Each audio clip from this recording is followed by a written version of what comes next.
Olá, hoje nós vamos falar sobre a Terra, o nosso planeta. A Terra é o nome do planeta onde nós vivemos, situado no Sistema Solar. Ela pode ser dividida em crosta, manto e núcleo. A crosta ela é dividida em crosta oceânica e crosta continental. A crosta oceânica ela vai formar, ela vai constituir o fundo dos mares e de oceanos. Ela tem uma espessura aproximada de 5 a 10 quilômetros. A crosta continental ela vai formar os nossos continentes e as grandes cadeias de montanhas. E ela tem uma espessura de cerca de 30 a 70 quilômetros. A crosta é a camada mais externa e também a mais fina. A crosta ela vai ser formada por rochas. Essas rochas nem sempre elas vão estar visíveis, vão estar aparentes. Elas podem estar encobertas, por dunas, pelos oceanos ou pelo próprio solo. Então nem sempre nós vamos ter, uma visão dessas rochas. Já o manto, ele é a camada intermediária da Terra, Ele se inicia abaixo da crosta, ele vai até os 2.900 quilômetros de profundidade. No manto nós vamos encontrar altas temperaturas, Ele vai ser formado por rochas sólidas e em alguns lugares ele vai se manter no estado líquido, que é o caso dos vulcões. O núcleo, ele é a camada mais interna do planeta, ele vai se iniciar ali perto dos 2.900 quilômetros de profundidade e vai até 6.370 quilômetros de profundidade. Ele vai ser formado principalmente o núcleo por metais como o ferro e o níquel. No núcleo nós temos uma divisão ali de núcleo externo e de núcleo interno.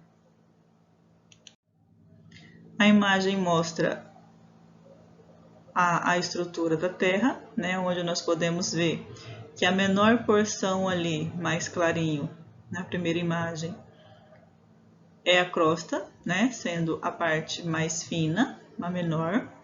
Depois, num tom de laranja mais escuro, nós podemos ver o manto, que seria a maior parte da estrutura da Terra. E no centro, o núcleo, Então, a maior parte ali da estrutura da Terra seria, então, o manto, Sendo a crosta a mais fina e depois o núcleo. No desenho, na segunda imagem, nós temos ali novamente a divisão, Mostrando ali que a crosta é aonde estão os continentes, as cadeias de montanhas, E é a parte mais fina, mais superficial. Depois, abaixo da crosta, nós temos o manto. Ele vai ser dividido em manto superior, mais próximo à crosta, e manto inferior, que está mais próximo ao núcleo. E depois, por último, nós temos então o núcleo externo, que está mais em contato com o manto, e o núcleo interno.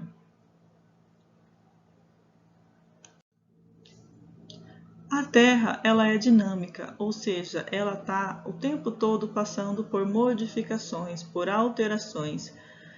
Existem alguns fenômenos que acontecem aqui na Terra que eles podem alterar totalmente a dinâmica do lugar onde ele aconteceu. Ele pode destruir cidades inteiras. Então, nós podemos citar alguns desses fenômenos aí, como, por exemplo, os tsunamis, as erupções vulcânicas e os terremotos. Esses fenômenos, quando eles acontecem, eles vão mudar toda a dinâmica daquele lugar onde aconteceu. Então, por isso nós dizemos que a Terra ela está sempre em transformação, Ou seja, ela é dinâmica. A atmosfera terrestre é composta por 5 camadas. A primeira camada é a troposfera. É nessa camada que vão ocorrer a maioria dos fenômenos atmosféricos, como a chuva, o vento, os relâmpagos. Essa é a camada de ar que está em contato direto com a superfície da Terra e é onde nós vamos encontrar os gases, em maior quantidade. A segunda camada é a estratosfera. Nessa camada existe um gás que é chamado de ozônio. Esse gás ele é responsável por filtrar parte dos raios ultravioletas do Sol. Esses raios ultravioletas, eles têm potencial de causar danos à nossa saúde, causando alguns problemas, como por exemplo, o câncer de pele, né, problemas oculares e também alterações no nosso sistema de defesa. Na mesosfera, que é a terceira camada, nós vamos encontrar temperaturas mais baixas, né? Em alguns momentos extremamente baixas, podendo chegar a 100 graus Celsius negativo, né? Ou seja, abaixo de zero. E o ar ele também vai ser bastante rarefeito, tá? Ou seja, existe pouco gás nessa camada. Nessa camada também vai acontecer um fenômeno que a gente chama de chuva de meteoro, ou popularmente a gente chama também de estrelas cadentes. A quarta camada é a termosfera. Essa camada ela apresenta temperaturas muito mais elevadas que as temperaturas das camadas inferiores. Na ionosfera, que é parte da termosfera, acontecem as auroras. As auroras é um fenômeno de luzes e de cores que aparece na forma de pontos de faixas horizontais ou de pequenos círculos. As auroras elas ocorrem perto dos polos, né, nas regiões dos polos.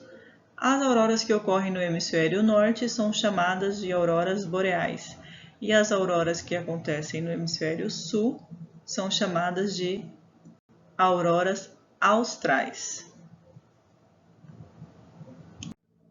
A exosfera é a quinta e a última camada, né? Essa camada ela representa o limite entre a atmosfera e o espaço interplanetário. Nessa camada, o ar ele é bastante rarefeito e ele vai ser composto basicamente ali, né, principalmente pelo gás hidrogênio e pelo gás hélio. Essa camada ela vai apresentar temperaturas altas durante o dia e baixas durante a noite. E é nessa camada também que nós vamos que vai orbitar, né, os nossos satélites artificiais.